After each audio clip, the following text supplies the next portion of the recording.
ठीक।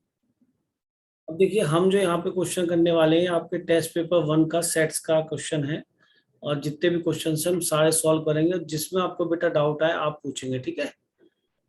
देखिए अब देखिए पहला क्वेश्चन आपकी स्क्रीन पे बेटा। आवाज क्लियर आ रही है बेटा? बताओ सबसे पहले। Yes sir. क्वेश्चन इजीली पढ़ पा रहे हैं बेटा? Yes sir. अच्छा अब देखिए क्वेश्चंस बहुत इजी थे। बात समझने की ये है कि आपने कितने तरह से करे क्वेश्चंस। देखो यहाँ पे देखा which of the following sets are equal. Set A दे रखा है, सेट बी दे रखा है, सेट सी दे रखा है और सेट डी दे रखा है। अब इसमें से पूछा है कौन से सेट्स आपस में इक्वल है। तो इक्वल के लिए हम जानते हैं कि एलिमेंट्स बिल्कुल सेम होने चाहिए, आइडेंटिकल होने चाहिए, कोई एक्स्ट्रा नहीं होना चाहिए, कोई कम भी नहीं होना चाहिए। तो अगर हम यहाँ पे बेटा इसमें, यहाँ तो सेट हमें ए तो क्लियर नजर आ ही रहा है। अगर बी की बात करें तो यहाँ अंदर एक्स इज सच दैट क्या लिखा है, x is real number, x square minus 2x plus 1। बेटा अपनी कॉपी और पेन पेंसिल लेके बैठे तभी आपको फायदा, अदरवाइज मैं लिखता रहूंगा तो ये वीडियो जो है बेकार है आपके लिए। ये क्या बन गया, शायद x माइनस 1 का होल स्क्वायर है या नहीं बेटा? तो इससे आपको x की वैल्यू क्या मिलेगी, 1। तो यानी कि सेट बी है वो हमारा क्या बन गया बेटा, उसमें एक एलिमेंट आ गया 1। यहाँ तक कोई दिक्कत बेटा? No sir. अच्छा सेट सी हमें साफ दिखाई दे रखा है, इसने 1 2 को रिपीट कर रखा है, बिना रिपीट करे लिखेंगे। अब सेट जो डी दे रखा है बेटा, इसमें भी एक क्यूबिक इक्वेशन गिवन है। क्लियर दिखाई दे रही है बेटा क्यूबिक इक्वेशन? अभी देखिए क्यूबिक इक्वेशन हो गई तो डेफिनेटली इसमें हाईएस्ट डिग्री कितनी है बेटा, बताओ? 3। 3। तो इसके रूट्स कितने होंगे बेटा इस इक्वेशन के? 3। 3 होंगे। तो ठीक है, हिट एंड टेल मेथड से आपको एक रूट तो इसका ढूंढना ही पड़ेगा, उसके बाद 2 रूट इसके फैक्टर मेथड से निकल जाएंगे या फिर डिवीजन मेथड से। तो मैं एक्स को इसमें 1 पुट करके देख रहा हूँ हिट एंड टेल से, और एक्स को मैंने 1 रखा। कोई चीज समझ में ना आए तो बेटा एकदम बोलिएगा। बताइए ये हो गया 1 माइनस 6 प्लस 11 माइनस 6, क्या ये 0 बन गया बेटा? यस। अगर ये 0 बन गया है तो x इक्वल टू 1 से 0 बना, 1 को इधर ले आइए तो x माइनस 1 क्या हो गया इसका फैक्टर या नहीं? yes, इस क्यूबिक एक्सप्रेशन का x माइनस 1 फैक्टर हो गया या नहीं? yes, sir. अच्छा अब ध्यान से देखो, अगर इसका एक फैक्टर ये हो गया तो x की डिग्री 1 यहाँ पे तो आ चुकी, तो और जो बाकी फैक्टर बचेगा उसमें कौन सी क्वाड्रेटिक होगी या नहीं होगी? Yes sir. अरे सबको समझ में आ रहा है? यही बच्चा यस सर बोल रहा है। जैसे x cube minus 6x square plus 11x minus 6 लिखा है, तो इसमें इसका एक फैक्टर x माइनस 1 है या नहीं? yes, sir. और अब क्या बच्ची चाहिए, क्वाड्रेटिक। हाईएस्ट डिग्री इसकी कितनी आनी चाहिए, अब 2 आनी चाहिए नहीं आनी चाहिए बेटा? yes. जो इन दोनों का मल्टीप्लाई करेंगे तभी तो एक्स क्यूब बनेगा। समझ रहे हैं नहीं? yes, sir. तो देखो आसान तरीका मैं बताऊंगा इसको, कुछ लोग इसे डिवाइड करते होंगे, अगर याद आ रहा हो तो आपने 10th क्लास में इसको डिवाइड किया होगा, ध्यान है? Yes sir. इस तरीके से तभी तो फैक्टर निकालते थे बेटा, याद करो। yes. अदरवाइज आप ऐसे भी कर सकते हो, अगर किसी बच्चे को इतनी समझ है कि डिग्री 1 यहाँ आ चुकी तो यहाँ पे एक्स स्क्वायर आना चाहिए। तो ये देखो एक्स क्यूब कब बनेगा, जब एक्स इंटू एक्स स्क्वायर हो या नहीं? yes, sir. तो एक्स स्क्वायर एक्स क्यूब तो बन गया बेटा आपका, या नहीं? क्लियर है ना? अच्छा फिर कांस्टेंट बनाओ। कांस्टेंट कैसे बनेगा, -6। जब यहाँ वाला कांस्टेंट इधर वाले कांस्टेंट से मल्टीप्लाई होगा तो कितना कांस्टेंट आना चाहिए बताओ? -6 कैसे बनाओगे, 1 को कितने से मल्टीप्लाई करोगे बेटा? 6 पॉजिटिव 6। पॉजिटिव 6, ठीक है। अब यहाँ पे कौन सा टर्म बचाओगे कि सर सिंगल डिग्री बचाओगे, क्योंकि क्वाड्रेटिक तो ऐसी होती है ना, तो एक एक्स का टर्म बच रहा होगा नहीं बच रहा होगा बेटा? yes, sir. Yes sir.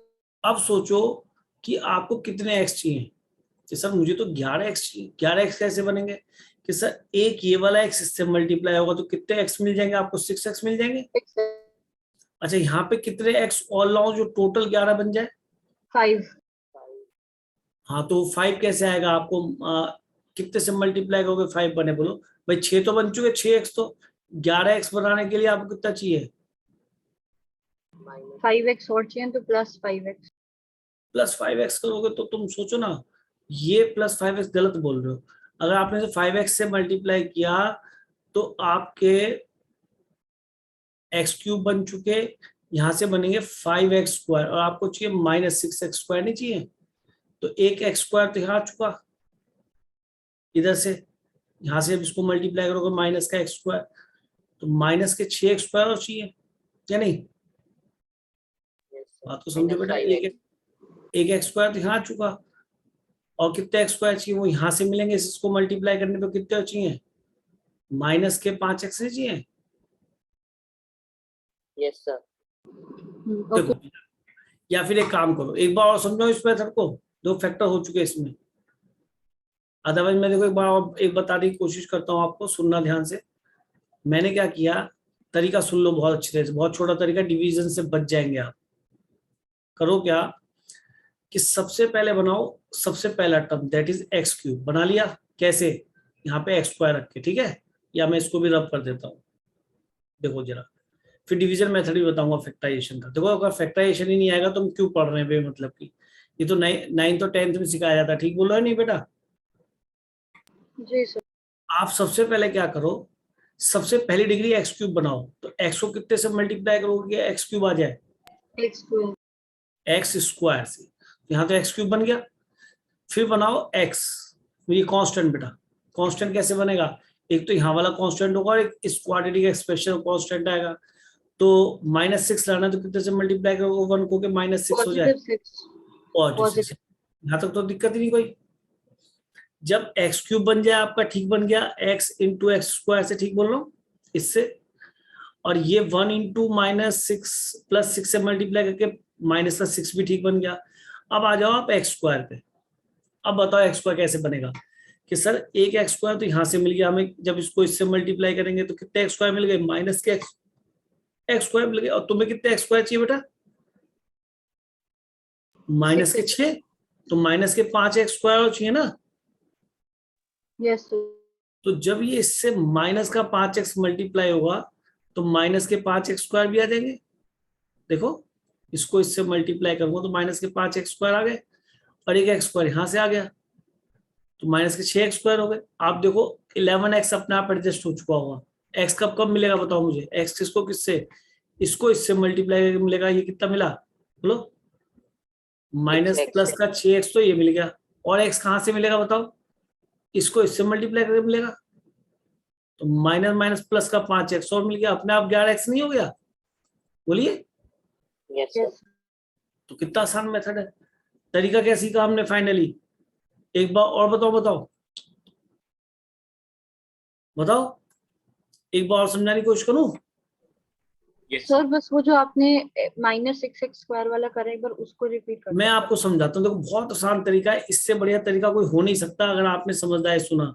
आपने बहुत सारे मेथड से फैक्टराइजेशन किए होंगे, लेकिन ऐसे नहीं किया होगा। किसी ने बताया आपको ऐसे, नो किसी ने भी नहीं बताया होगा, तो इसलिए सुन लो मैं क्या करता हूँ। देखो ये तो पक्की बात है कि x-1 इसका फैक्टर होगा इस क्यूबिक एक्सप्रेशन का, तो अगर x-1 को मैं बाहर लिख लूं तो अंदर मल्टीप्लाई में क्या दिखाई देना चाहिए बताओ, क्वाड्रेटिक दिखना चाहिए नहीं दिखना चाहिए। तो सबसे पहले आप एक्स स्क्वायर बनाए, सॉरी एक्स क्यूब, तो एक्स क्यूब, एक्स को किससे मल्टीप्लाई करोगे, नेचुरली अंदर क्वाड्रेटिक एक्सप्रेशन आएगा, क्योंकि क्यूबिक यहाँ आ चुका तो एक लीनियर यहाँ आ चुका, कितने से मल्टीप्लाई करूं, एक्स स्क्वायर से, तो ये एक्स क्यूब हो गया नहीं हो गया बेटा। Yes sir. अच्छा, जब आपका एक्स क्यूब बन जाए तो फिर आओ कांस्टेंट पे।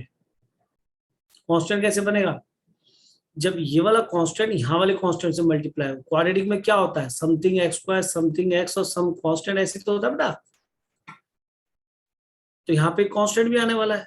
अब -1 को कितने से मल्टीप्लाई करोगे, यहाँ 6 बन जाए फाइनली, +6, तो शायद आप देखो देखो जो x-1 है वो अंदर क्वाड्रेटिक में सबसे मल्टीप्लाई होगा, लेकिन मैंने क्या सोचा, सबसे पहले मैंने एक्स क्यूब बनाया तो एक्स स्क्वायर लिखा यहाँ पे, फिर मैंने -6 बनाने के लिए कांस्टेंट यहाँ से उठाया, कांस्टेंट यहाँ से, देखो दो कांस्टेंट मल्टीप्लाई करेंगे तभी तो कांस्टेंट मिलेगा, उसमें एक्स होना नहीं चाहिए, तो -1 + 6 करके ही हो गया -6।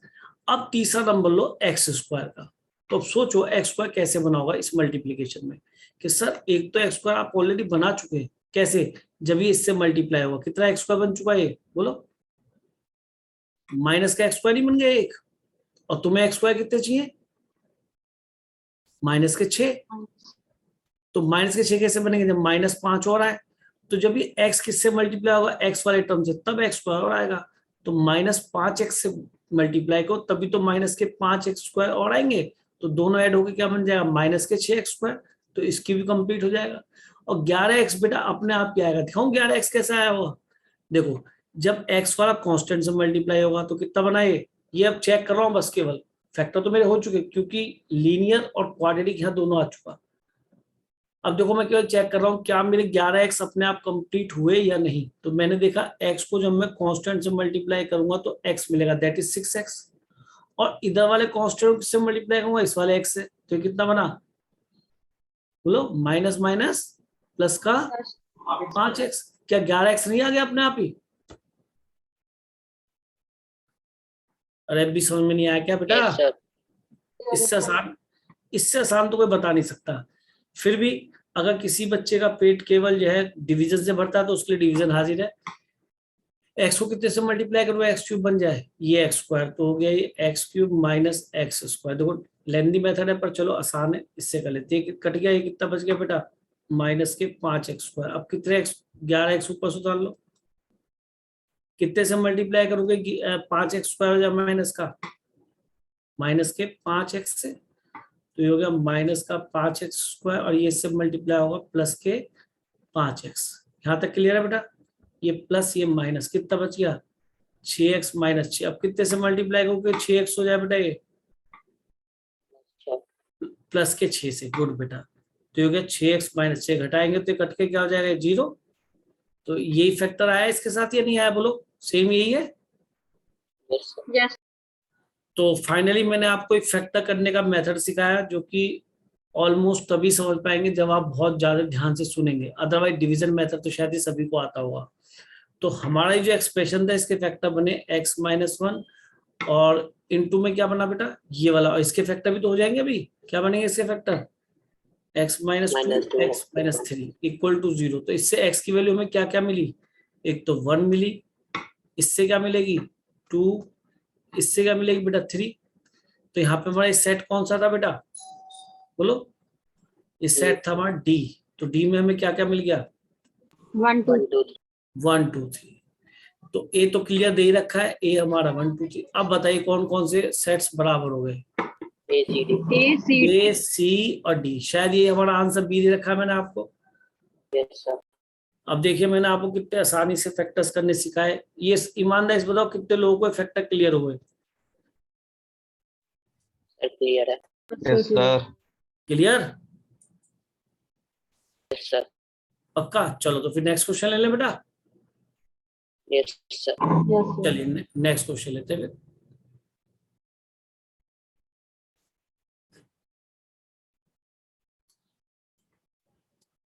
क्वेश्चन नंबर 2, ये क्लास में भी आता है बेटा, बहुत ज्यादा इंपॉर्टेंट है। इस टाइप के क्वेश्चन एनसीईआरटी में भी है, और शायद काफी बच्चों ने क्वेश्चन ठीक भी किया है। जैसे मैंने मार्क्स देखे बच्चों के, उस हिसाब से लगता है क्वेश्चन सभी ने करा हुआ। अब देखिए क्वेश्चन नंबर 2, इसे साफ दे रखा है। इसका सॉल्यूशन देखे तो क्या देता है? कहते हैं A is a void set, यानी ए इक्वल टू से दे रखा 5। I mean to say there is no element in this set. Power set of A बताना है आपको। पावर सेट ऑफ ए बताना है, तो पावर सेट का मतलब क्या होता है? वो सेट जो सबके सबसेट को कंटेन करे। तो इस सेट में कोई एलिमेंट नहीं है, तो इसका सबका सबसेट 5 तो होता ही है, मैंने बताया था। तो इसके अंदर एक ही एलिमेंट आया जो कि पावर सेट ऑफ ए बना। यहां तक क्लियर है? Yes, sir. ठीक है। आगे फिर इसके ऊपर पावर सेट ऑफ आई आ गया, उसके आगे फिर पावर सेट आ गया। तो again power set of this set निकालेंगे हम। तो अब यहाँ पे 5 किस तरह से काम कर रहा है बेटा? एक एलिमेंट की तरीके से। अगर एक एलिमेंट की तरह से काम कर रहा है तो इसका मतलब कंफर्म हो गया कि इस सेट के अंदर कितने एलिमेंट है? एक, विच इज कॉल्ड 5। तो सबसे पहले तो सभी सेट का सबसेट क्या होता है? 5। और फिर उसके बाद एक एलिमेंट वाला एक सेट और बना दीजिए। तो ये फिर से इस सेट के सबसेट हो गए, और इन सभी सबसेट्स को मैंने एक सेट में रख दिया, तो ये इस सेट का पावर सेट हो गया। क्लियर हुई बात या नहीं? Yes, sir. अब इसके आगे फिर इसका पावर सेट बनना है, तो पावर सेट फिर बनाना है, तो यानी कि इस सेट के मुझे फिर से एक सबसेट्स बना के एक सेट में रखना है। तो अब इसमें कितने एलिमेंट्स आए? 2, एक फाई और एक कपड़े पहने हुए कर्ली ब्रैकेट के फाई के ऊपर कपड़े पहना दिए, ठीक है। तो 2 एलिमेंट हो गए। अब 2 एलिमेंट हो गए तो 2 एलिमेंट का तो सर इलाज अलग से करना पड़ेगा। एक एलिमेंट ये, एक एलिमेंट ये। सबसे पहले तो एक सबसेट जो कि फाई सभी का होता है वो लिख दो, ये वाला फाई नहीं है प्लीज। दूसरा सबसेट जिसके अंदर 1 एलिमेंट्स हो या 1 मेंबर्स हो, वो क्या बनेंगे कि सर एक तो ये रख दो सेट के अंदर, एक सर इसके अंदर ये वाला एलिमेंट रख दो, तो इसके ऊपर भी सेट लगाना पड़ेगा। ये एक एक वाले बन गए। पहले तो मैंने इसके ऊपर सेट लगाया ये, फिर मैंने इसको लिखा यहाँ और इसके ऊपर एक सेट लगा दिया, तो सबसेट बन गया। अब कौन सा सेट लगाऊंगा बेटा? 2 वाले 2 एलिमेंट्स। Yes, sir. तो उसके अंदर एक पहले तो सबसेट का साइड बनाया। अब इन दोनों को उठा के उसमें रख दो, एक फाई और एक कपड़े पहना के फाई।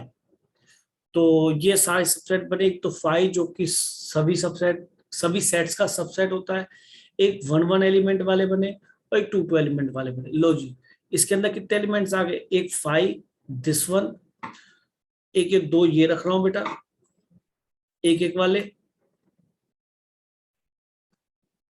कर्ली ब्रैकेट है बेटा, और फिर 2 वाले सेट। अब मुझे बताइए इस power set of power set of power set में कितने एलिमेंट आए? 1 4. दिख रहा है? कितने दिखाई दे रहे हैं? 4। 4. 1 2 3 और ये पूरा एक ही एलिमेंट कहलाएगा ना? समझ में आता है इसके ऊपर? ठीक है, ये पूरा एलिमेंट ये कहलाएगा। तो इसको हमने बाद में कर्ली ब्रैकेट लगा दिया दोनों पे। तो कितने एलिमेंट्स आए? 4। ऑप्शन नंबर ए करेक्ट हो गया नहीं? Yes, sir. क्लियर है बेटा? चले नेक्स्ट क्वेश्चन ले बेटा। Yes, sir. Yes. चलिए, तो अब हम आते हैं नेक्स्ट क्वेश्चन पे। क्वेश्चन नंबर 3 था बेटा।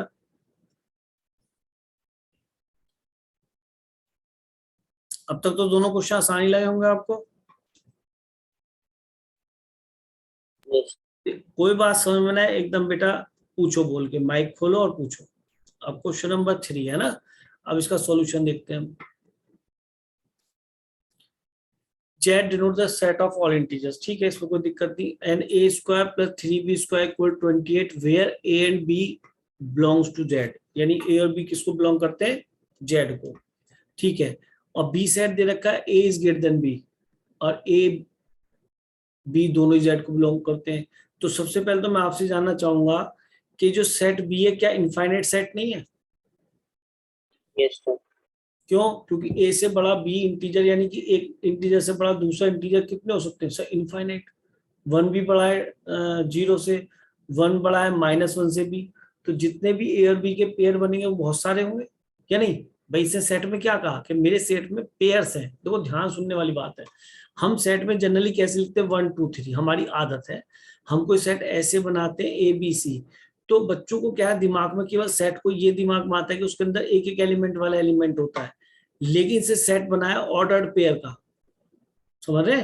तो जरा मैं आपसे एक बात कहूं, सेट बी को मैं समझाना चाहता हूं। उससे लिखा है a, b is such that a बड़ा है b से, यानी कि सेट के अंदर क्या है? एक ऑर्डर्ड पेयर है a, b, a भी है और b भी है, और इस तरीके से वो डिफाइन है कि a बड़ा है b से और a, b are taken from z।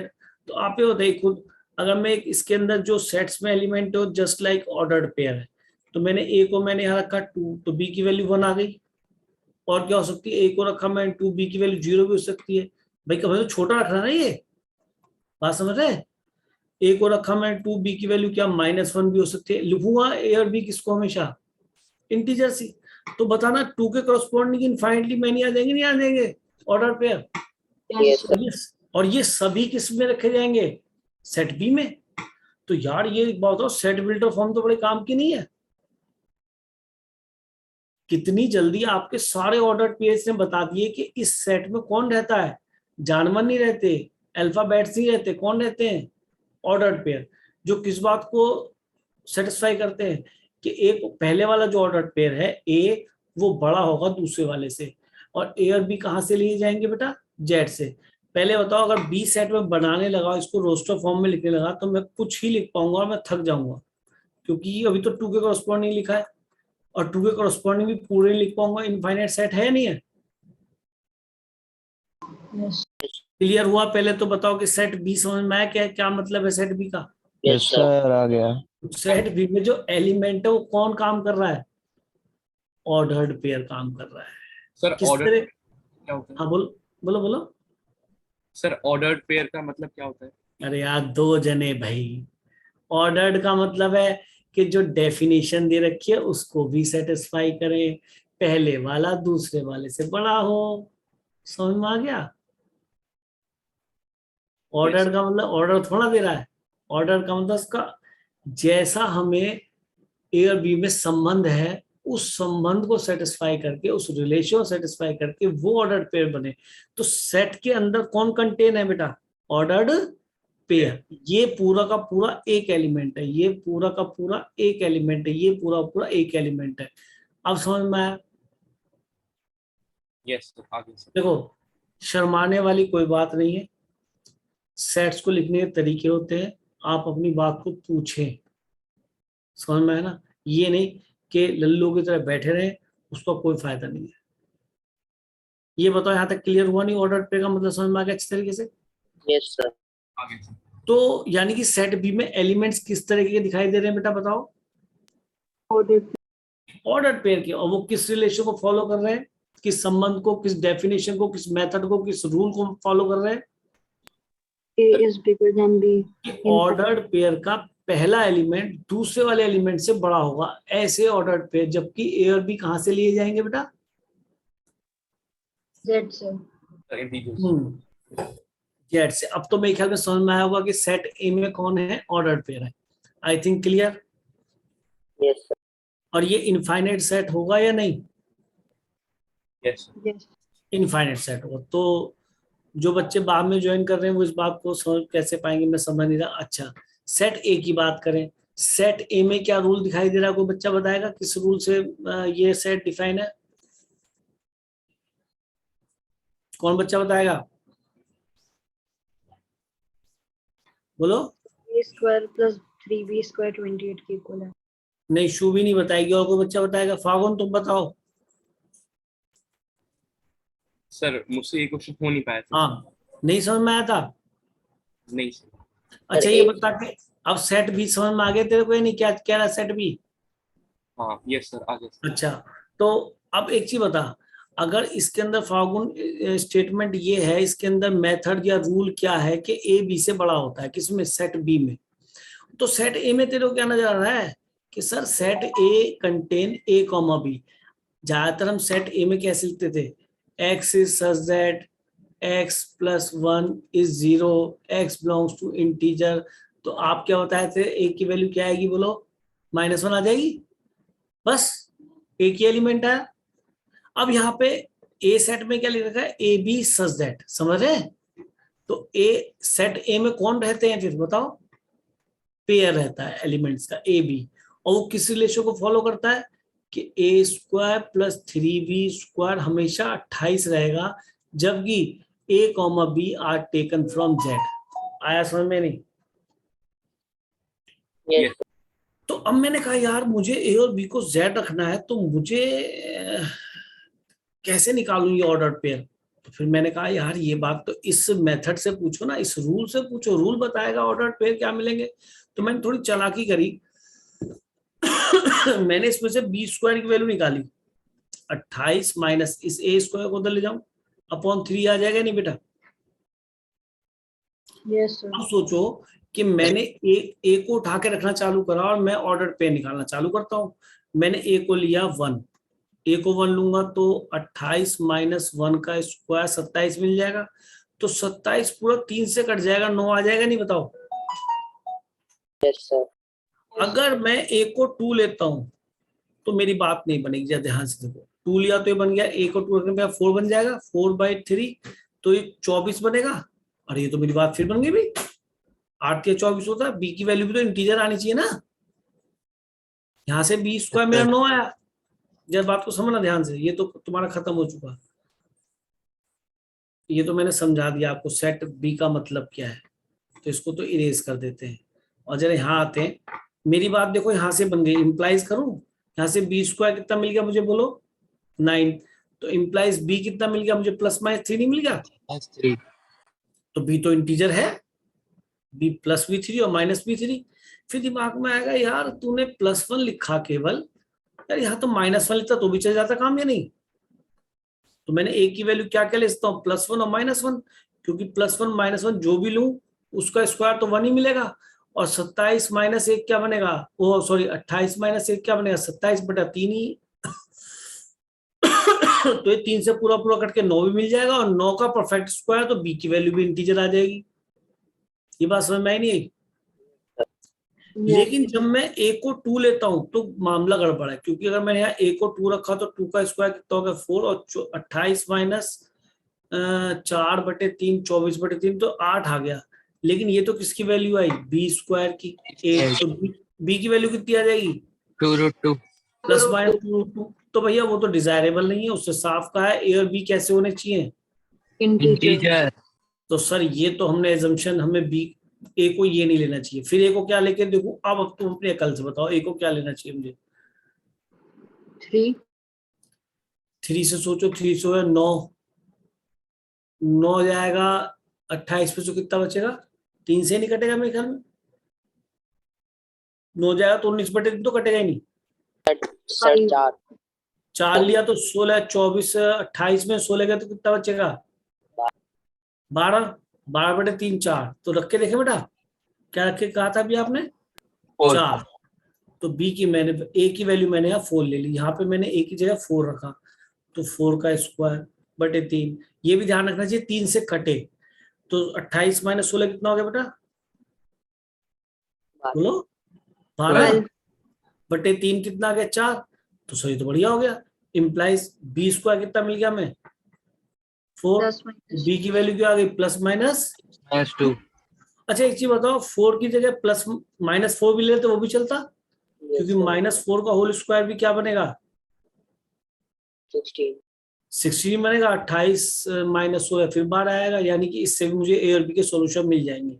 अब बताओ ए की वैल्यू क्या लूं, और 5, वेरी गुड। अब अगर मैंने ए की वैल्यू बेटा जी 5 ली, तो फिर चेक करूं क्या बी मुझे इंटीजर मिलेगा, यहाँ पे मैंने 5 रखूंगा तो कितना बनेगा 5 रखूं तो कितना मिलेगा 25, 5 का स्क्वायर बटे 3 कितना हो गया 25 - 28 3, और वाह मजा आ गया, तो इससे बी स्क्वायर कितना मिल गया मुझे +-1 3/3, तो ये 1 मिलेगा, तो ये बी स्क्वायर हो गया 1, तो बी की वैल्यू कितनी है +-1। फिर दिमाग में आया कि यार इसको ए को -5 भी ले लेते, क्या चला जाता कुछ नहीं, तो मेरे ख्याल में 6 लिखते ही गड़बड़ हो जाएगी, 36 हो जाएगा, नेगेटिव हो जाएगा, मैं ठीक कह रहा हूँ, अगर ए की वैल्यू मैंने यहाँ पे 5 के बाद 6 ली तो 36 आ जाएगा, और यहाँ से जब 36 आएगा तो 28 में 36 नेगेटिव हो जाएगा, और नेगेटिव/3 करेंगे तो फिर भी नेगेटिव आएगा, और बी स्क्वायर नेगेटिव होगा नहीं, क्योंकि बी स्क्वायर तो क्या है परफेक्ट स्क्वायर पॉजिटिव है या नहीं। तो इसका मीनिंग अगर मैं आपसे कहूं कि बेटा अब बताओ ए की वैल्यू क्या थी, कि सर ए की वैल्यू जब 1 थी तो भी रिजल्ट कितना था 3 था, और ए की वैल्यू जब 1 थी तो -3 भी था रिजल्ट या नहीं, 1 लेने पर, केवल 1 लेने पर, और -1 लेने पे क्या आएगा बोलो 3 भी आएगा और -3 भी आएगा, तो ये तो पहला जब हमने ए को 1 और -1 लिया, ये तो केस 1 वाले रिजल्ट आए, केस 2 वाले रिजल्ट बोलो क्या बनेंगे, जब ए को मैंने, अच्छा केस 2 वाला तो रिजेक्ट हो गया था क्योंकि स्क्वायर रूट इंटीजर नहीं आया था, अब केस 2 यहां से बने, केस 2 के रिजल्ट बताओ क्या क्या मिलेंगे, 4 लेने पे आपको क्या मिला 4 2 4 2 4 -2 4 2 और 4 -2, ऐसे ही -4 जब लेंगे -4 2 -4 2 -4 -2 वेरी गुड, ये आ गए, और केस 3 और बता दो साथ साथ इसे भी खत्म करो, ऊपर लिख लूं 5 1 5 के कॉरस्पॉन्डिंग 1 भी मिलेगा, 5 के कॉरस्पॉन्डिंग -1, और -5 के कॉरस्पॉन्डिंग 1 और -5 -1। अरे वाह, ये हमारे ऑर्डर्ड पेयर आ गए, अब जरा क्वेश्चन पे पहुंचते हैं। यहां तक नोट करा पहले ही बताओ, नोट जो करो बेटा, नहीं तो फायदा नहीं है पढ़ाने का कुछ भी।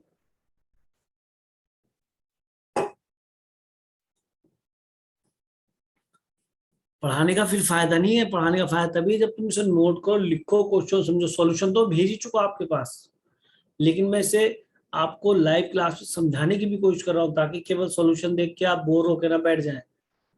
ठीक है जी। अब मुझे बताओ क्वेश्चन क्या कह रहा है। सर क्वेश्चन कह रहा है कि भाई ए और बी में जो भी तुम्हारे ऑर्डर्ड पेयर आए, then the number of elements in A intersection B. अब बताओ जी, ए और बी के इंटरसेक्शन में कौन कौन से ऑर्डर्ड पेयर नजर आएंगे? कि सर वो वाले आएंगे जिसमें ए बी से बड़ा हो, या नहीं? क्योंकि वो कंडीशन जो यहां से सेट निकले वो तो एलिमेंट से निकले ऑर्डर्ड पेयर, और बी में तो सर इनफाइनाइट सेट है, बहुत बड़ा सेट है। तो उसकी तरफ से मत देखो, किसकी तरफ से देखेंगे? जिसमें कम एलिमेंट हो। अरे बड़े वाले सेट में से क्या देखोगे, बी में तो इनफाइनाइटली मैनी ऑर्डर्ड पेयर आएंगे या नहीं? Yes sir. तो फिर सेट ए छोटा सेट है, उसमें से जो कॉमन होगा उसमें तो कॉमन होगा ही होगा, ये तो पक्की बात है ना? तो हमने एक काम करा कि इसमें से वो देख लिया जब ए बी से बड़ा हो। अब बताओ ए बी से बड़ा कब है, इसमें ढूंढो ए बी से बड़ा कब कब है। 5 1 5 -2 5 1 हाँ, 5 एक तो 5 1 हो गया, 8 जगह, और -1 और ये तो छोटा हो गया, ये भी छोटा हो गया, ये भी छोटा हो गया। ए बड़ा करना ना, ए बड़ा हो गया यहाँ पे भी। 1 -3 -1 3 एक मिनट, ये भी बड़ा, ये सही। 4 2 चलेगा, 4 -2 चलेगा, और बस सर -1 -3 भी है। -1 -3 भी है। कहाँ ये रहा? हाँ ये बड़ा है। और बताओ, सॉरी और नहीं मिलेगा कोई? बताओ और कोई मिल रहा है कि पहले वाला ए बड़ा हो बी से? मिल रहा है किसी में? No sir. नहीं। तो कितने एलिमेंट्स आएंगे सर इसके अंदर? सर एक तो 5 1 मिलेगा, एक कॉमन जो इसमें ये मिलेगा, और 5 1 5 -1, और क्या मिलेगा बेटा? 1 -3, और क्या मिलेगा? -1 -3, और 4 2, और 4 -2 चलेगा। तो कितने एलिमेंट्स आए इसके अंदर? 1 2 3 4 5 6। आंसर क्या हो गया बेटा? बी।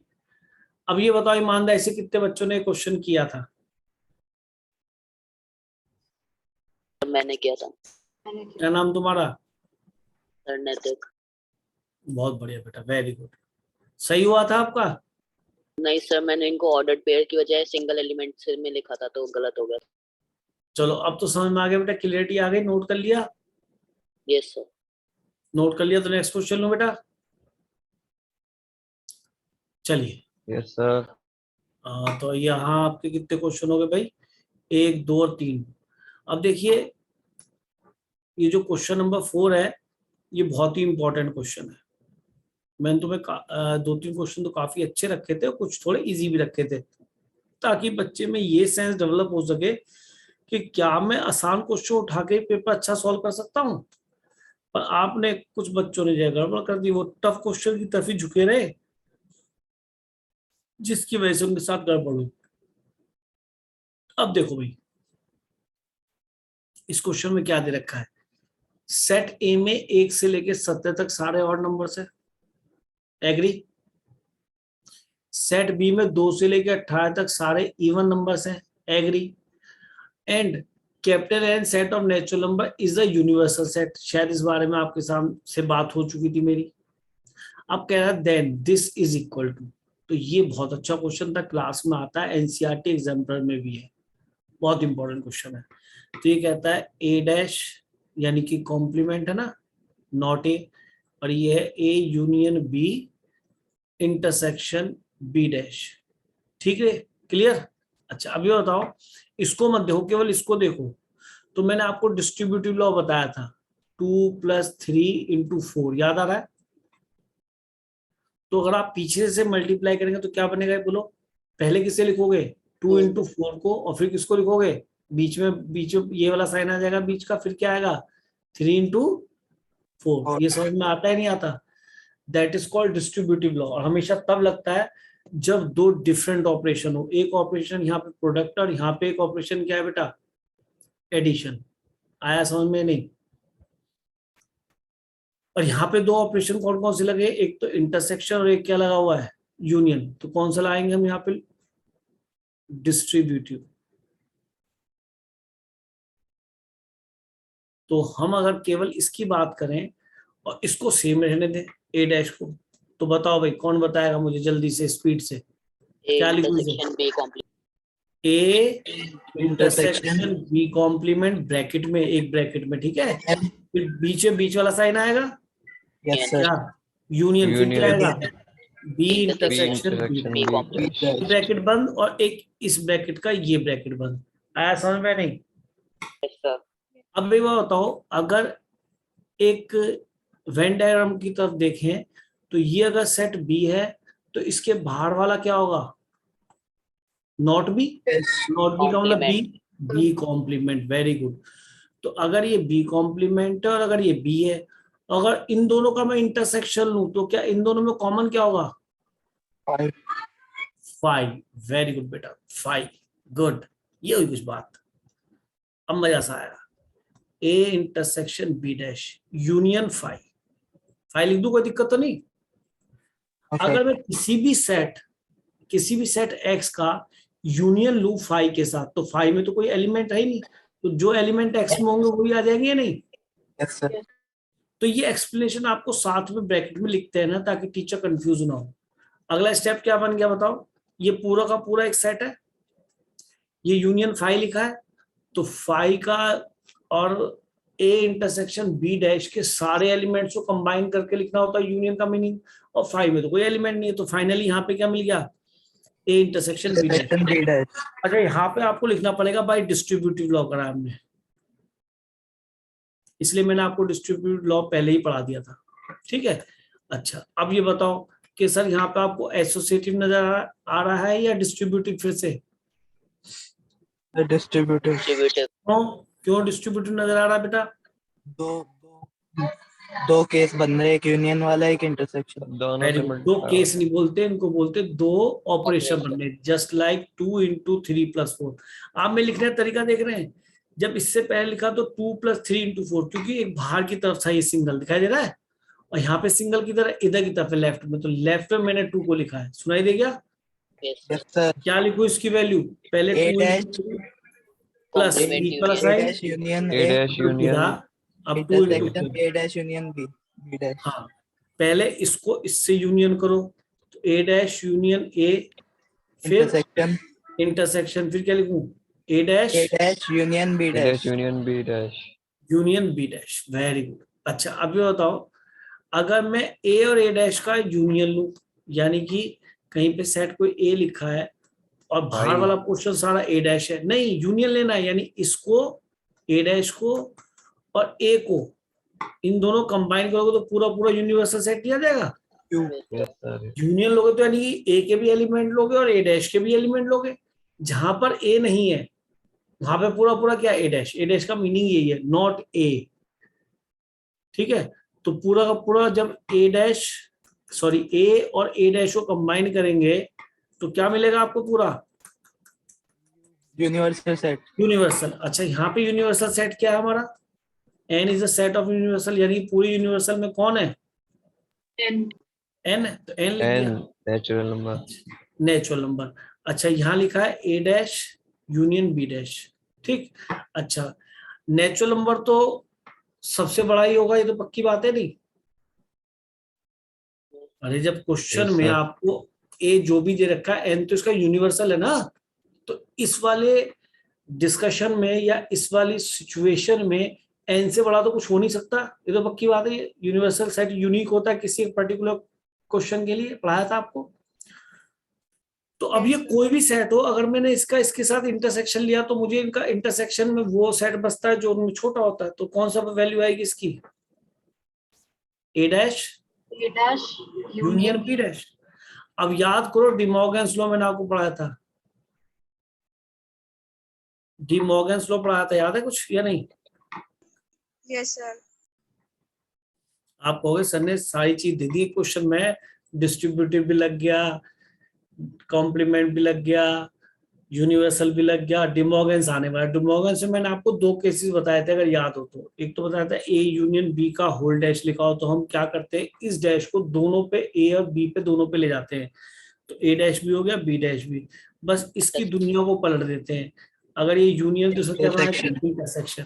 और अगर यहाँ पे इंटरसेक्शन के ऊपर दोनों पे डैश हो तो क्या करते हैं कि सर दोनों पे डैश ले जाते हैं और इसकी दुनिया को पलट देते हैं। तो अब आप बताओ ये क्या बन गया, ए इंटरसेक्शन बी का होल डैश। Yes, sir. अब एक बार बताओ मुझे, अगर हम आपसे कहते हैं कि कोई सेट लिखा है से ए, तो ये बाहर वाला क्या है उसका डैश, या नहीं भाई? ये अगर ए है तो ये क्या है, पूरा पूरा ए डैश। इसमें कोई दिक्कत है? No, sir. नहीं है।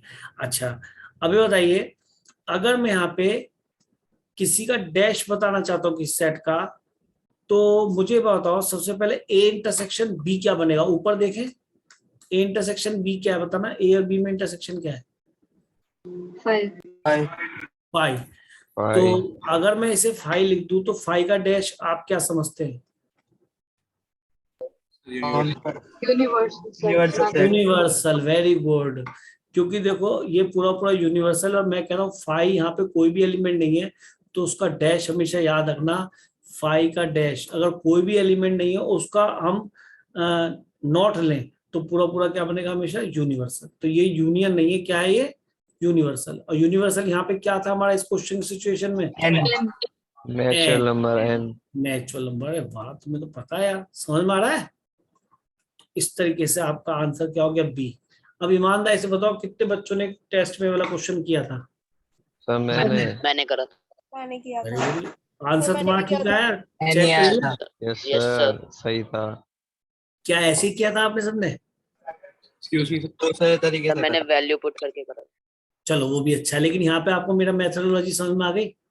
Yes sir. भाई अगर ये सब्जेक्टिव में आएगा तो क्लास में तो ऐसे ही करना पड़ेगा ना पूरा। हाँ कुछ पूछ रहा है कोई बच्चा, पूछो बेटा। सर हम इसको बिना डिस्ट्रीब्यूटिव लॉ लगा के नहीं कर सकते, जैसे कि बिल्कुल कर दो, कोई दिक्कत नहीं है। तो हो सकता है तुम्हारे स्कूल में तुम्हारे मैडम एकदम ये कहते कि भाई ये तुमने आया कहाँ से, पूछे लगे, तो उसके लिए तो बताना पड़ेगा ना, from where you have written this step. तो स्टेप तो बताना ही पड़ेगा। प्रॉपर्टीज जो है जैसे डिस्ट्रीब्यूटिव लॉ है या एसोसिएटिव लॉ है, वो आपको लिख के आया करना पड़ेगा। मेरे ख्याल में नंबर इसमें इसी बात पे मिलेंगे जब आप स्टेप वाइज लिखेंगे, अदरवाइज स्कूल में नंबर नहीं मिलेंगे बेटा, ठीक है। चलें आगे। Yes sir. हाँ ध्यान रखना, देखो ये कम से कम मैंने आपको प्रॉपर्टीज लगा के क्वेश्चन करके दिखाया है, और अगर आप इसको भी लाएंगे तो आपको नंबर कम मिलेंगे, मतलब मिलेंगे नहीं, टीचर नंबर काटेगा। अच्छा जी नेक्स्ट क्वेश्चन पे आए। ये तो खैर आसान क्वेश्चन था, 5th क्वेश्चन आपका, इसको भी देख लेते हैं। ये तो बहुत इजी क्वेश्चन है, सबने शायद मेरे ख्याल में वाला क्वेश्चन कर दिया है। एक बार नोट कर लीजिए। हेलो, नमस्ते बेटा। आपने देखा बेटा क्लास हो रही है, पता है आपको? चलिए कोई बात नहीं, लॉग इन करना भी सीख लो बेटा, धीरे धीरे सीख जाओगे,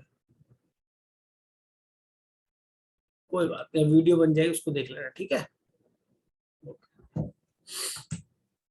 हाँ जी, तो अब यहाँ कह रहा है ए बी सी सेट दे रखे हैं, सब में सिंगल सिंगल एलिमेंट है, तो बस ए बी सी का मालूम करना है। तो अगर मैं इसका यूनिवर्सल सॉल्व करना चाहूँ तो इसका यूनिवर्सल बनना चाहिए x की power 5 minus 6x to the power 4 plus 11x cube minus 6x square.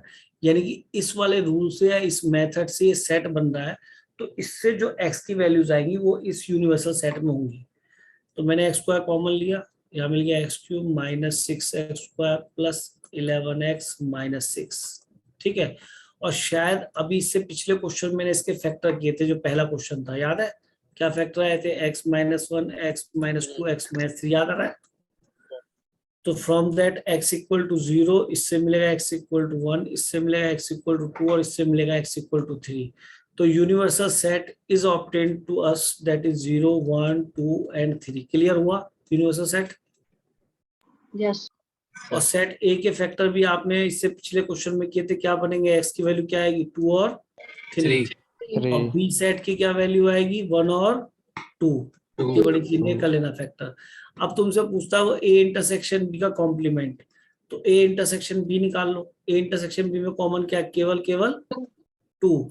और किसी का भी कॉम्प्लीमेंट देखो, किसी भी सेट का कॉम्प्लीमेंट क्या होता है, x is such that x does not belongs to a and x belongs to a, यही होता है x इनटू यूनिवर्सल। ये पढ़ाया था नहीं पढ़ाया था बेटा? तो एक तरह से x डैश जो a डैश है वो क्या होता है, universal minus element of a। चलेगा नहीं चलेगा? वो एलिमेंट जो यूनिवर्सल में हो a में ना हो। तो a डैश का मीनिंग तो यही है, a कॉम्प्लीमेंट का मीनिंग है एलिमेंट जो a में ना हो। तो वो किस में होंगे कि सर यूनिवर्सल में होंगे। तो कैसे मिलेंगे, यूनिवर्सल में से a को हटा दो ना। आई बात समझ में? यूनिवर्सल में से अगर हम a के एलिमेंट हटा देंगे तो नॉट a मिल गया ना, कि a ना हो। अरे a ना हो तो क्या हो कि यूनिवर्सल वाले वो एलिमेंट्स दो जो a में ना हो। बात समझ में आ गई? तो आगे से हम ये भी याद रखेंगे कि a डैश का मीनिंग क्या है, यूनिवर्सल माइनस a। क्लियर हुआ? Yes sir. तो यहाँ पे अब क्या पूछा आपसे, a इंटरसेक्शन b, ये भी एक सेट है। a इंटरसेक्शन b का आपसे क्या पूछा, डैश। तो यानी कि वो एलिमेंट जो a में ना हो, sorry a intersection b dash में ना हो, b में ना हो, है ना। एक बार बोलता हूँ, जो एलिमेंट a इंटरसेक्शन b में ना हो। ये बात समझ में आती है? तो बताओ वो एलिमेंट कौन कौन से बचे। तो यूनिवर्सल से पूछ लेते हैं, यूनिवर्सल में क्या कौन 0 1 0 1 2 को 3, छोड़ के तो उसमें से इसके एलिमेंट हटा दो। वो क्या है, केवल 2। तो 2 को हटाया तो क्या बच गया बेटा, 0 1 एंड 3। तो 0 1 3 कौन सा answer, option number C. Clear हुआ है नहीं बेटा? Yes sir. तो ये भी इजी क्वेश्चन था, ये आप कर सकते थे और आपने नोट कर लिया ना बेटा। आगे चलो,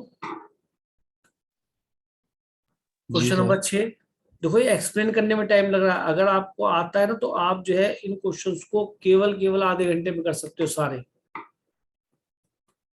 विद वर्किंग आल्सो। ये नहीं कि ऑर्डरली कर दो, वर्किंग के साथ भी कर लोगे।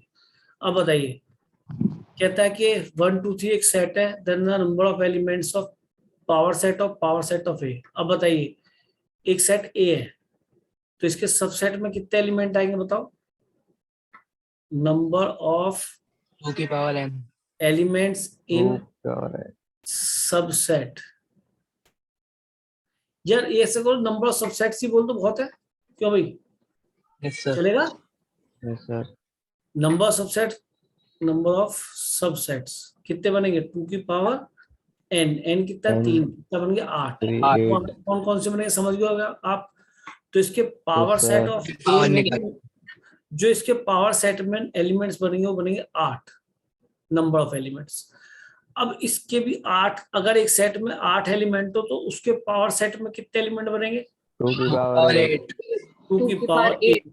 2 की पावर 8 कितना होता है बेटा, 256 256। 256। तो खत्म क्वेश्चन। ये नंबर ऑफ एलिमेंट्स की बात हो रही है, एन ऑफ, यहाँ पे भी एन ऑफ लिखना चाहिए, नहीं?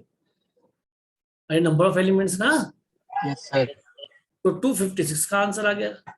ठीक है, तो ये भी आपको क्वेश्चन समझ, बेटा आपकी क्लास में भी ऐसे क्वेश्चन आएंगे, मैंने उसी हिसाब के क्वेश्चन आपको दिए हैं।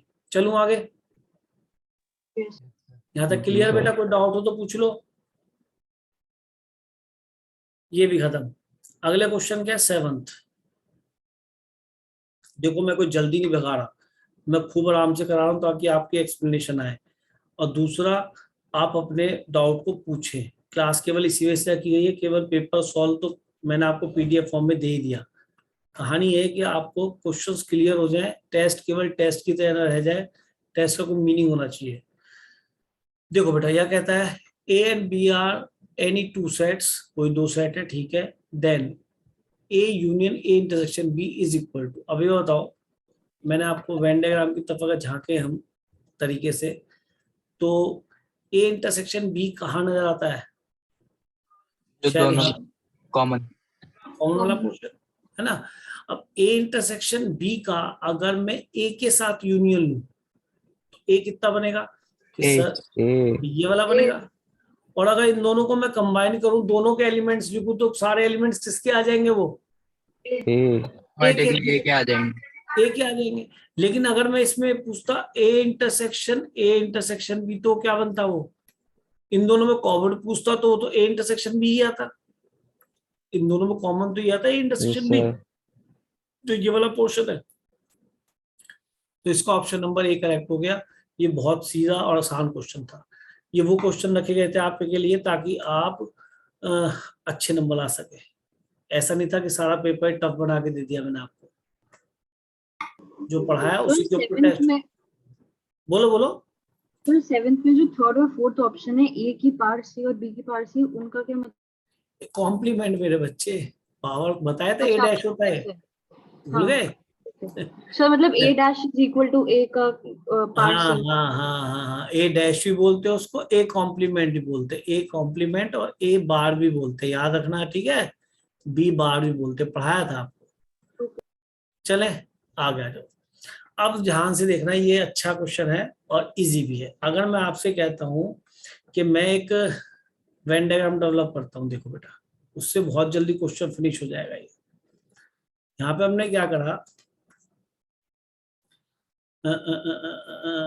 चीज तो बहुत सारी इसके अंदर, ऐसा नहीं है। बात यह है कि मैं जरा कम यूज करता हूँ, अदरवाइज इसके अंदर बहुत सारी चीजें हैं। कैलकुलेटर है और क्या है इसमें,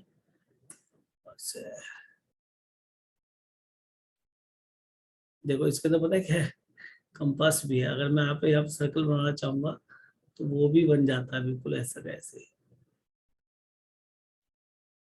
देखो अब इतना छोटा सर्कल पता नहीं कैसे बनेगा।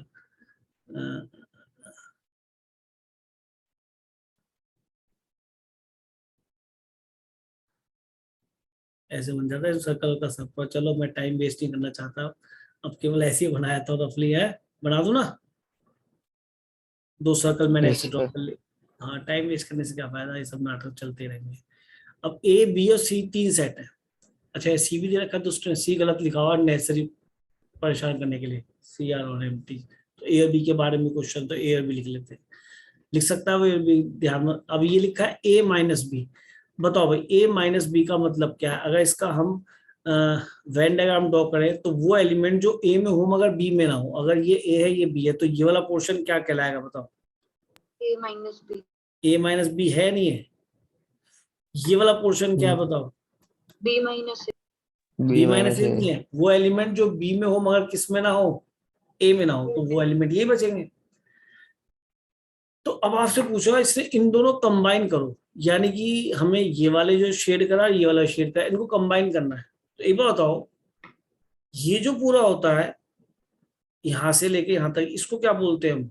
इस पूरे A union B. A union B. और ए यूनियन बी में से अगर ये वाला पोर्शन, ये पोर्शन क्या है? Intersection B. सेक्शन भी घटा दो। Yes, sir. अगर घटा देंगे तो C. ये वाला पोर्शन बच जाएगा जो रिक्वायर्ड है। एक बात जी, ध्यान सर। से, अगर हम यहाँ पर ये पूरा का पोर्शन क्या है, पूरा पोर्शन क्या है, क्या ये ए यूनियन बी नहीं? यहाँ से यहाँ तक सर, इसको मैंने कलर करा, ये ए यूनियन बी नहीं है। और अगर ये ए यूनियन बी है तो अगर इस ए यूनियन बी में से मैं ये वाला पोर्शन हटा दूं, ए इंटरसेक्शन बी, तो कौन सा बच जाएगा जो हमारे लिए रिक्वायर्ड है? तो ठीक है, हो गया काम। यानी A minus B union B minus A की वैल्यू बननी चाहिए। ए यूनियन बी में से क्या सब्ट्रैक्ट कर दें?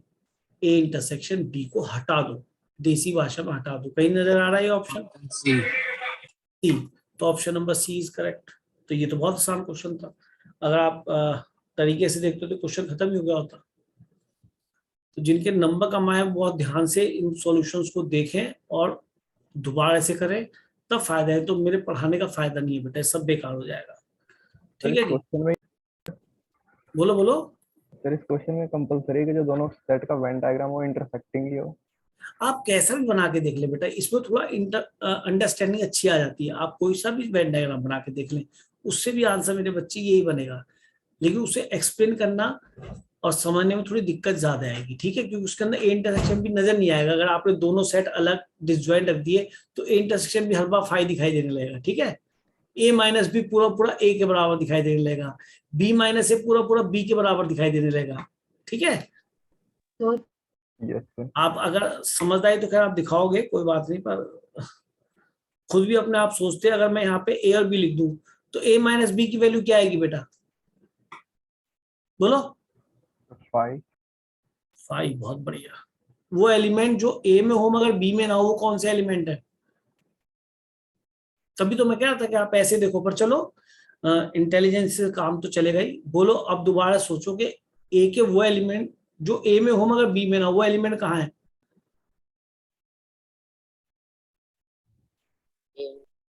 a ही तो बनेगा पूरा, a ही बनेगा। a में से b को हटाना है।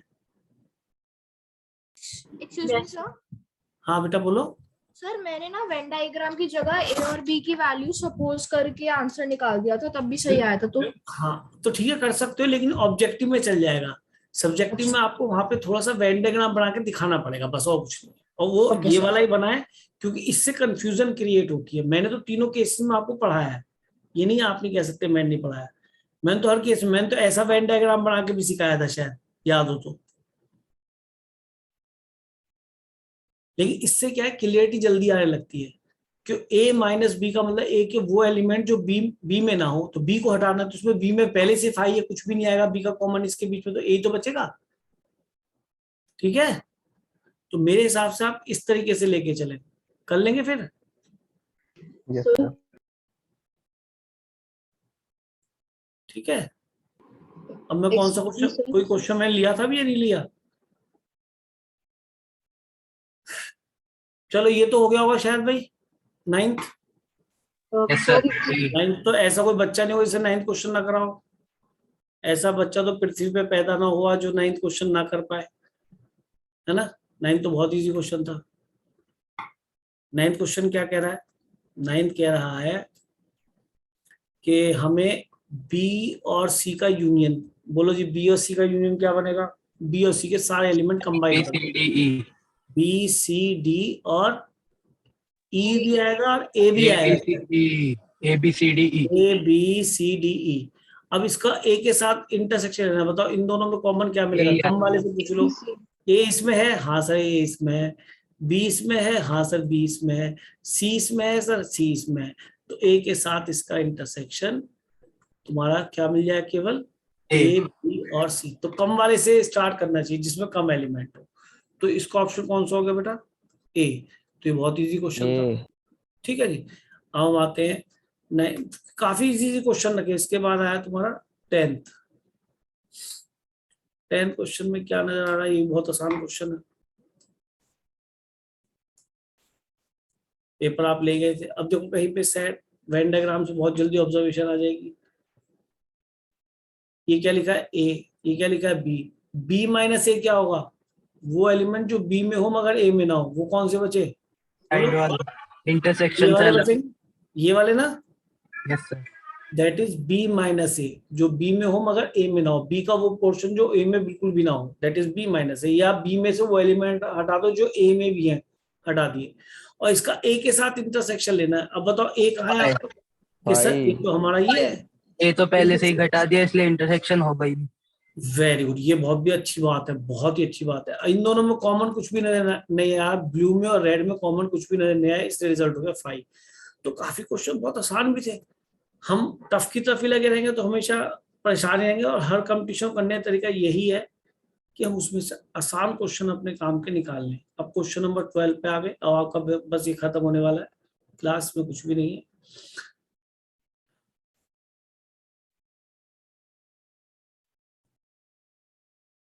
भाई 11th नहीं कराओगे? 11th 11 नहीं हुआ, चलो पहले 12 कर लेंगे फिर 11 कर लेंगे। मैंने देखा नहीं, आपका 11 हुआ नहीं था क्या? सर हो गया कोई बात नहीं, वो भी सबमिशन। करा दूंगा, वो मिस हो गया होगा मुझसे, कोई बात नहीं। ये यूनिवर्सल दे रखा है इस पर्टिकुलर डिस्कशन के लिए, ये ए दे रखा है, ये बी दे रखा है। ए इंटरसेक्शन बी डैश आपसे पूछ रहा है, तो बी डैश का मतलब जो बी में ना हो, और बी में जो ना हो उसे कैसे निकालेंगे? यूनिवर्सल माइनस बी करके। तो बी को हटा दो यूनिवर्सल में से, किसको? 6 और 7 को हटा दो, क्या बच गया? 1 2 3 4 5, फिर 6 से हट गए, 8 क्या 9 बच गया? 8 9 10। That is our B dash, यानी कि जो बी में ना हो। तो बी को में ना हो तो क्या बचा? अरे यूनिवर्सल में से हटा दो बी को, कि बी के एलिमेंट नहीं आने। बी डैश का मतलब बी के एलिमेंट नहीं आने, बी के हटाओ। तो कौन से लाए? कि सर यूनिवर्सल से पूछ लो ना। ठीक है, और ए हमारे पास है, ए क्या है जी हमारा 1 2 और 5। अब इनके बीच में क्या पूछ रहा है वो, इंटरसेक्शन। इंटरसेक्शन यही इन आएगा। दोनों में कॉमन क्या दिखाई दे रहा है, केवल 1 2 और 5 ही नजर आ रहा है, सेट एक ही है। सेट ए की नजर आ रहा है, और सेट ए में ये लिखा ऑप्शन बी। बताइए कितना इजी क्वेश्चन है। चलिए 12 भी हो गया। अब ये भैया कह रहा है 11 कराओ। चलो जी 11 छूट गया था मुझसे, सॉरी, इसको भी कराए थे।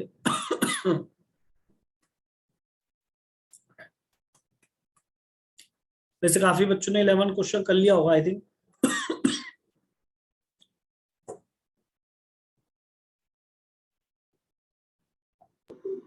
Sir, I have a doubt. अब जो भी आंसर देखते हैं जरा, देखो जरा, हम इसके सॉल्यूशन पकड़ते हैं। सॉल्यूशन देखिए, प्रॉपर्टीज जो आपको पढ़ाई है वो याद करने के लिए प्लस अप्लाई करने के लिए पढ़ाई है। ये इसमें पूरे डी track में मॉर्गन्स लॉ लग सकता है। बिल्कुल लगेगा, डेफिनेटली लगाओ। वैसे एक चीज बताऊं, बहुत जल्दी देखा जाता है ए यूनियन बी। अगर वेन डायग्राम से अगर हम देखें तो मेरे ख्याल में बहुत जल्दी दिखाई दे जाएगा। ए यूनियन बी हमारा पूरा का पूरा क्या मिल गया, शायद ये यही है ए यूनियन बी। और इसका कॉम्प्लीमेंट का मतलब क्या हुआ, जो इसमें ना हो तो शायद ये आ गया, बचा हुआ है। बचा क्या हुआ, चलेगा। Yes sir. चलो जी, अगर ये मिल गया तो ये पोर्शन तो हमारा येलो वाला है, ठीक बोल रहा हूं, और उसे आपको एम के साथ कॉमन देखना है। अब बताना ए के साथ कॉमन कुछ है, कुछ नहीं है सर। कुछ भी कॉमन नहीं, तो आंसर तो 5 आ गया बहुत जल्दी। तो वेन डायग्राम से बहुत जल्दी रिजल्ट होते हैं। तो जॉन वेन ने को बहुत बेकार की बात नहीं पढ़ाई थी, बहुत अच्छी चीज पढ़ाई थी।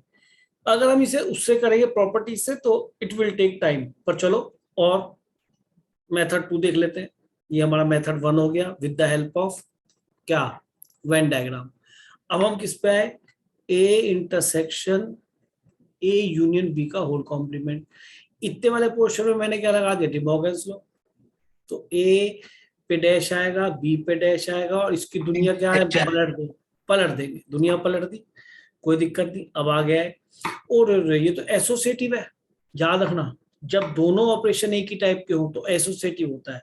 एसोसिएटिव लॉ क्या कहता है, वो कहता है अगर A intersection B intersection C लिखा है और एक किन्हीं भी दो को हम साथ ले सकते हैं, चाहे बी सी को चाहे यहाँ पे ए बी को। और ये भी कोई जो नहीं है, यहाँ पे ऑर्डर भी मैटर नहीं करता। अगर आप ए सी को पहले लिख रहे हैं फिर बी बी को लिख ले तो भी गलत नहीं हुआ। एसोसिएटिव का मतलब एक तो 3 के अंदर लगेगा, 3 के बीच में 2 ऑपरेशन आएंगे, और वो दोनों ऑपरेशन कैसे होनी चाहिए, एग्जैक्टली सेम। तो किन्हीं भी दो को आप साथ में पहले लेके उन्हें ट्रीट कर सकते हैं, उसके बाद तीसरे से बात करें। एक बार फिर सुन लो, एसोसिएटिव लॉ में एक ही तरह का ऑपरेशन होता है, 2 बार लगता है और 3 सेट्स के लिए लगता है। सेकेंडली, इनमें से किन्हीं भी दो को एक साथ रख सकते हैं, यानी कि एक साथ एसोसिएट कर सकते हैं। सुनाई दे गया। तो मैंने क्या करा, मैंने चालाकी दिखाई और ए डैश के साथ इसको रख लिया एक को। कि क्यों रखा सर आपने, कि हाँ इससे बहुत बड़ा फायदा होगा। कैसे बोलो, ए अगर कोई सेट है तो ए डैश कहाँ होगा, ये अगर ए है तो बाहर ए डैश होगा नहीं, ये ए डैश है। अंदर वाला क्या है बेटा, अंदर वाला ए है। अगर इन दोनों में इंटरसेक्शन पूछूंगा तो क्या मिलेगा आपको, 5। और 5 का किसी भी सेट के साथ, ये तो बी डैश है, बी डैश भी तो कोई सेट ही होगा भाई। किसी 5 के साथ किसी भी सेट का इंटरसेक्शन लो तो क्या मिलेगा, 5। अभी वो आ रहा है। लेकिन कोई कहे कि सर ये मेथड इससे बेटर है या ये बेटर है, तो बेटर तो वेन डायग्राम वाला दिख रहा है।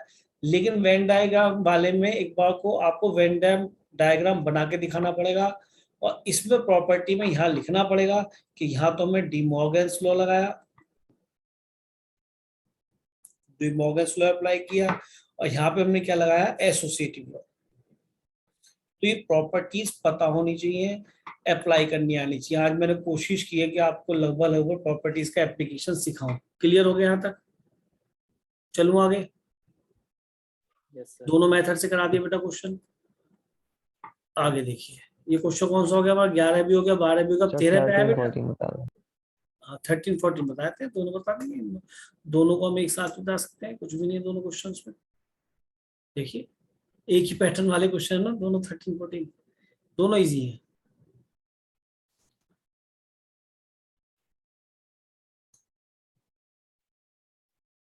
एक क्लास ही हो गई आपको, बहुत फायदे की क्लास हो गई, ये देख लो। सारे क्वेश्चंस बढ़िया हो गए आपको इसके अंदर।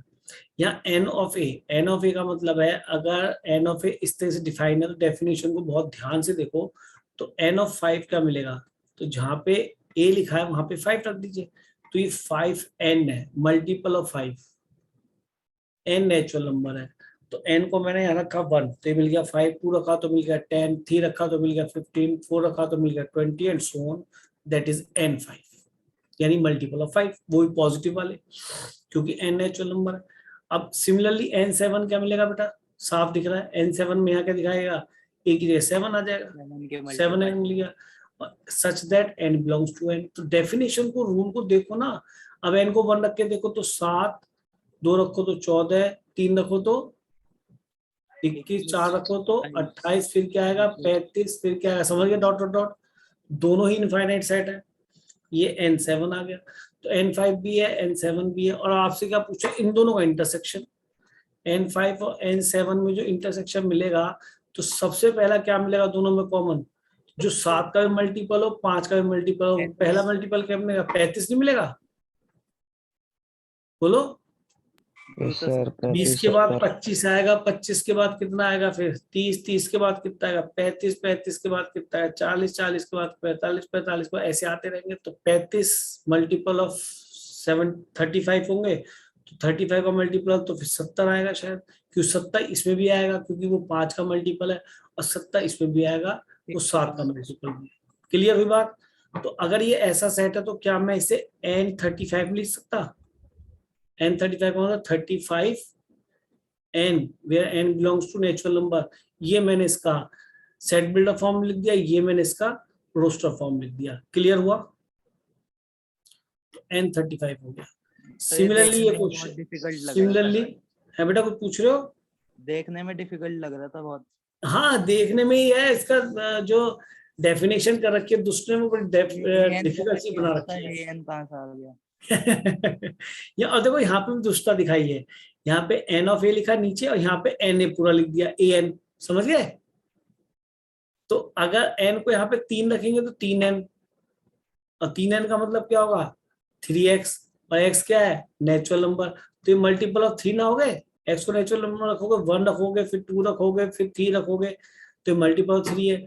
और जब n को तुम रखोगे 7n, तो इस क्या मिलेगा 7x, और x belongs to natural number, तो क्या मिल जाएगा आपको, बोलो सेट क्या मिलेगा मल्टीपल ऑफ 7, 7, 7 दूनी 14, 7 के 21, लाइक दैट। अब बताइए, अब इन दोनों का फिर कॉमन पूछ रहा है, तो इन दोनों का कॉमन होगा जो 3 और 7 दोनों का मल्टीपल हो, तो कितना होगा 21n, चलेगा। Clear, yes sir. तो ये भी आसान था ये ज्यादा आसान था। ये दोनों क्वेश्चन ऐसे थे कि इसके अंदर मार्क्स आप सेव कर सकते थे आराम से। आगे वाले क्वेश्चन सारे ही इजी हैं, अगर हम यहाँ से 15, 16 दोनों एक साथ ले रहे हैं तो भी एक साथ जल्दी से हो जाएंगे। जो समझाने वाली एक्टिविटी थी वो मैंने पूरी कर दी आपकी, ठीक है ना। अब बताओ भाई, ये कह रहा है the smallest set A such that A union 1, 2, 3। ये बताओ ए में क्या रखना चाहिए जो इसके साथ यूनियन लेने पे आपको फाइनली रिजल्ट मिल जाए 1, 2, 3, 5 और 9। तो भैया 1, 2 तो इसमें भी आ रहा है, तो इसमें क्यों रखो, कंबाइन करना है, शायद 3, 5, 9 रख लूं, सबसे छोटा सेट यही बनेगा, क्योंकि 1, 2 तो यहाँ से भी आ जाएगा, और उसने हमसे क्या पूछा है स्मॉलर सेट, तो कौन सा बन गया 3, 5, 9। तो ये भी ऑब्जेक्टिव था। अब ए इंटरसेक्शन बी अगर बी के बराबर है, तो इसका मतलब इन दोनों कॉमन बी के बराबर है, तो बी एक सबसेट होगा जो ए के अंदर होगा। ये बात हमारे आपके बीच में हो गई थी पहले ही। अगर बी जो है सबसेट है किसका, ए का, तो ए इंटरसेक्शन बी की वैल्यू बी ही आएगी, नहीं आएगी बेटा। Yes sir. तो A is A subset of B, ये आंसर आ गया। ठीक है, चलो। अगर ए और बी इक्वल होता तब बी सबसेट सर होता बी है, of no, B subset of A. मैंने क्या बोल दिया, अच्छा फिगर ठीक बनाइए, ऑप्शन कर लेते हैं, B is A subset of A, हाँ ये बनेगा ठीक। क्या कह रहे बेटा, सर अगर ए बी के इक्वल होता तब सबसेट लेके एक बार समझा दीजिए डायग्राम से। अगर ए बी के इक्वल होता, यस सर, है यस सर। तो बेटा अगर ए बी के इक्वल हो तो ए इंटरसेक्शन बी, तो ए भी हो सकता है बी भी हो सकता है। इसमें क्या डायग्राम बनाओ, मान लो ए मैंने लिख लिया, ये बी बी 1 2 3 लिख दिया, तो इसके ऊपर ये ओवरलैप दिख जाएगा। मैं कहाँ दिखाई दूंगा, इसके ऊपर ओवरलैप ही होगा इसके अंदर तो कोई दिखाएगा भी नहीं आपको, ए और बी दोनों ही सेम है ये। Okay sir.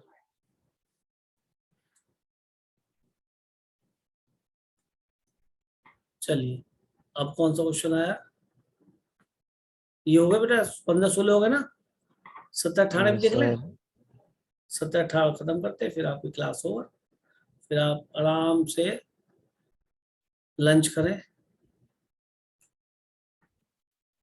मैं भी फिर लंच करता हूँ।